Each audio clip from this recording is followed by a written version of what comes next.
Assalamualaikum warahmatullahi wabarakatuh.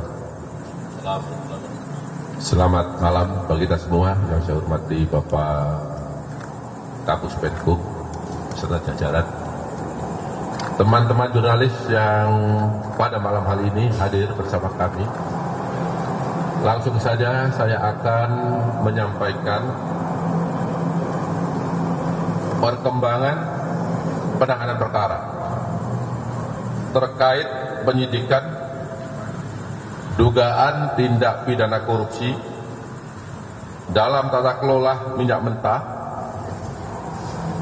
dan produk kilang pada PT Pertamina Persero Subholding dan kontraktor kontrak kerjasama atau K3S tahun 2018 sampai dengan tahun 2003. Bahwa pada hari ini, Senin tanggal 24 Februari 2025, kami kembali menyampaikan perkembangan penyidikan perkara dugaan tindak pidana korupsi dalam tata kelola minyak mentah dan produk kilang pada PT Pertamina Persero Subholding dan kontrak kerjasama atau K3S tahun 2018 sampai dengan tahun 2023. Berdasarkan surat perintah penyidikan nomor 59 garis miring FD2 garis miring FD-2 garis miring 10 garis miring 2024 tanggal 24 Oktober 2024.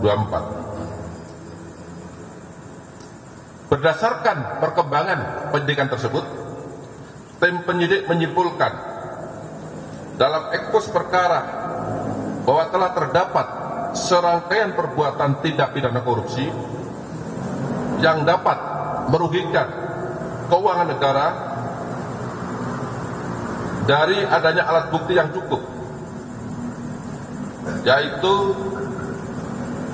sebagaimana telah disampaikan tadi oleh Pak Kapus Penkum, yaitu berdasarkan keterangan saksi, berdasarkan keterangan ahli, berdasarkan bukti dokumen yang telah disita secara sah, dan bukti-bukti lain termasuk barang bukti elektronik atau BB.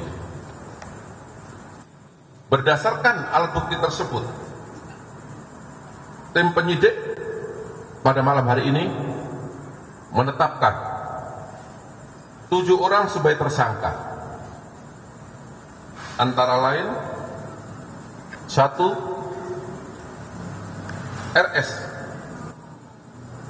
yang bersangkutan adalah Direktur Utama PT Pertamina Patra Niaga. Yang kedua, SDS, yang bersangkutan adalah Direktur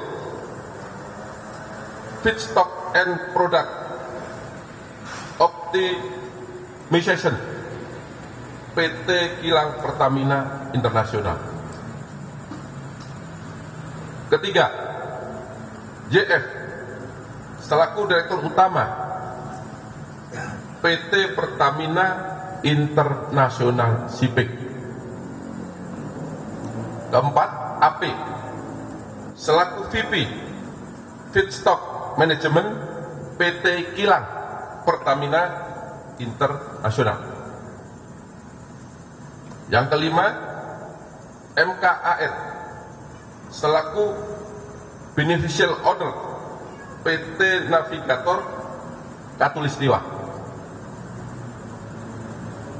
Keenam, DW, selaku Komisaris PT Navigator Katulistiwa dan Komisaris PT Jenggala Maritim.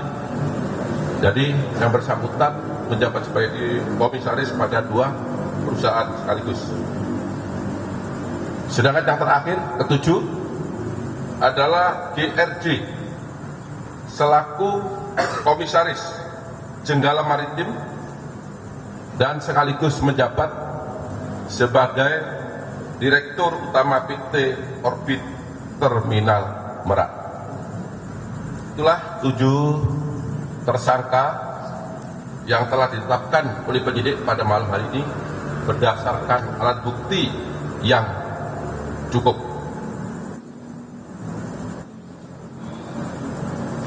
Kemudian setelah dilakukan pemeriksaan kesehatan dan yang bersangkutan dinyatakan sudah sehat, selanjutnya tim penyidik melakukan penahanan terhadap para tersangka 20 hari ke depan terhitung sejak hari ini tanggal 24 Februari 2025 berdasarkan surat perintah penahanan. Yang pertama, surat perintah penahanan nomor 14, kemudian surat perintah penahanan nomor 13, surat penahanan nomor 12, surat perintah penahanan nomor 15, surat perintah penahanan nomor 16, surat penahanan nomor 17, dan surat perintah penahanan nomor 18 garis miring F.2 garis miring FD.2 garis miring 02 garis miring 2025 tanggal 24 Februari 2025. Adapun kasus posisi akan saya sampaikan sebagai berikut. Bahwa pada periode 2018 sampai dengan periode 2023, pemenuhan minyak mentah dalam negeri seharusnya wajib mengutamakan pasokan minyak bumi dari dalam negeri. Dan Pertamina wajib mencari pasokan minyak bumi yang berasal dari kontraktor dalam negeri sebelum merencanakan impor minyak bumi sebagaimana diatur dalam pasal 2 dan pasal 3 Peraturan Menteri ESDM nomor 42 tahun 2018 tentang prioritas pemanfaatan minyak bumi untuk pemenuhan kebutuhan di dalam negeri. Namun berdasarkan fakta penyidikan yang didapat, tersangka RS, SDS dan AP melakukan pengondisian dalam rapat optimalisasi hilir atau OH yang dijadikan dasar untuk menurunkan produksi kilang sehingga produksi minyak bumi dalam negeri tidak terserap seluruhnya. Dan pada akhirnya pemenuhan minyak mentah maupun produk kilang dilakukan dengan cara impor. Pada saat produksi kilang minyak sengaja diturunkan, maka produksi minyak mentah dalam negeri oleh K3S sengaja ditolak dengan fakta sebagai berikut. Produksi minyak mentah oleh K3S tidak memenuhi nilai ekonomis, padahal harga yang ditawarkan oleh K3S masih masuk range harga HPS. Yang kedua, produksi minyak mentah K3S dilakukan penolakan dengan alasan spesifikasi tidak sesuai dengan spek. Namun faktanya minyak mentah bagian negara masih sesuai dengan spek kilang dan dapat diolah atau dihilangkan kadar merkuri atau sulfurnya. Jadi kerjasama antara pemerintah dengan pihak K3S, kontrak kerja pelaksana ini, ada bagian minyak yang sebagian K3S dan bagian negara atau Pertamina dengan kualitas yang sama berdasarkan persentase yang telah disepakati.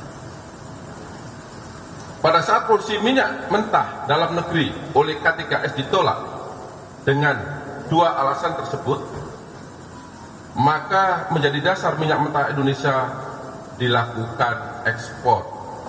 Jadi bagian K3S tadi karena ditolak dengan alasan tidak sesuai dengan spek, harganya tidak sesuai dengan APS, maka secara otomatis bagian K3S harus diekspor ke luar negeri. Untuk memenuhi kebutuhan dalam negeri, maka kilang Pertamina Internasional melakukan impor minyak mentah dan PT Pertamina Patraniaga melakukan impor produk kilang.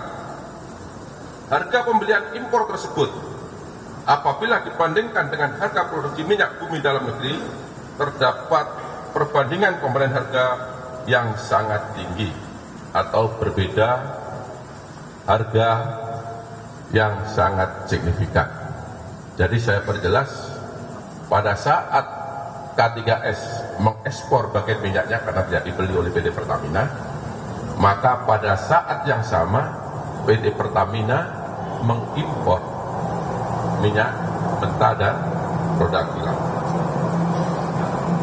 Selanjutnya, untuk kegiatan pengadaan impor minyak mentah oleh PT Kilang Pertamina Internasional dan produk kilang oleh PT Pertamina Patraniaga, diperoleh fakta adanya perbuatan jahat atau mens rea antara penyelenggara negara, yaitu tersangka SDS, AP, RS, dan JF bersama dengan demut atau broker, yaitu tersangka MK, DW, dan GRJ, sebelum tender dilaksanakan dengan kesepakatan harga yang sudah diatur.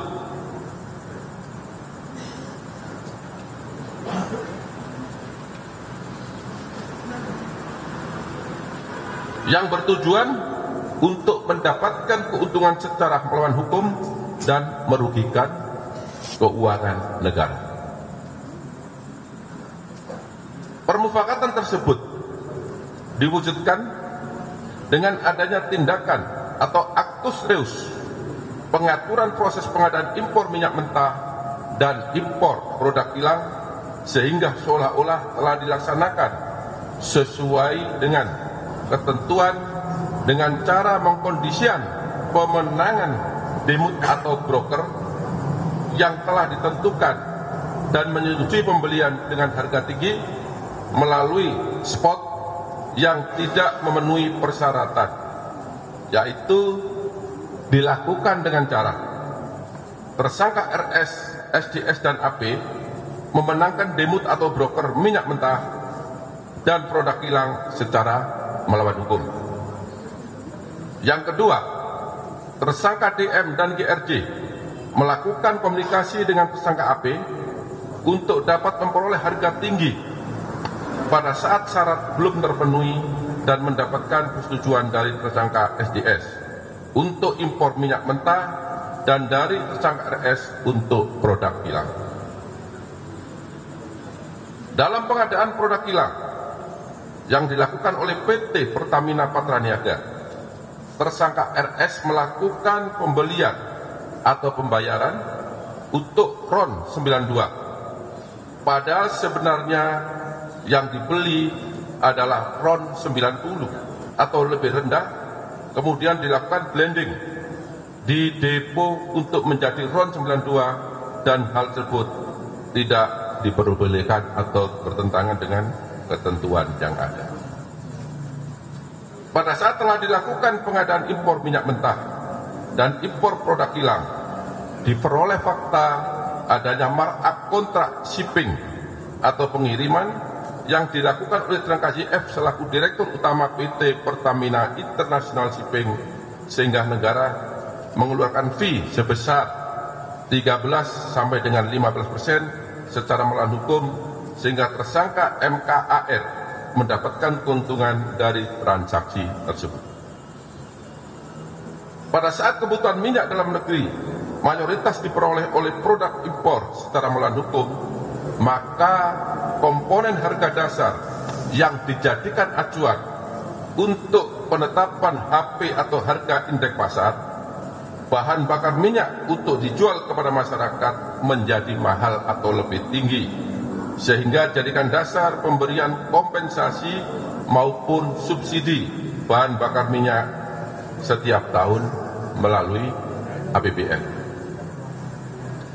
Adanya beberapa perbuatan melawan hukum tersebut telah mengakibatkan adanya kerugian keuangan negara sekitar 197 triliun yang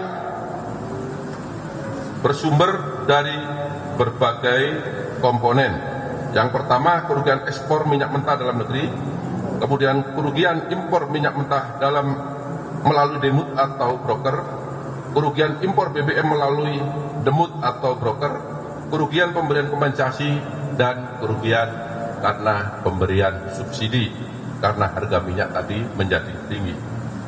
Perbuatan tersangka melanggar ketentuan pasal 2 ayat 1, junto pasal 3, junto pasal 18 Undang-Undang Nomor 31 Tahun 1999 sebagaimana diubah dengan Undang-Undang Nomor 20 Tahun 2001 tentang Undang-Undang Pemberantasan Tindak Pidana Korupsi, junto pasal 55 ayat 1 ke 1 Kitab Undang-Undang Hukum Pidana.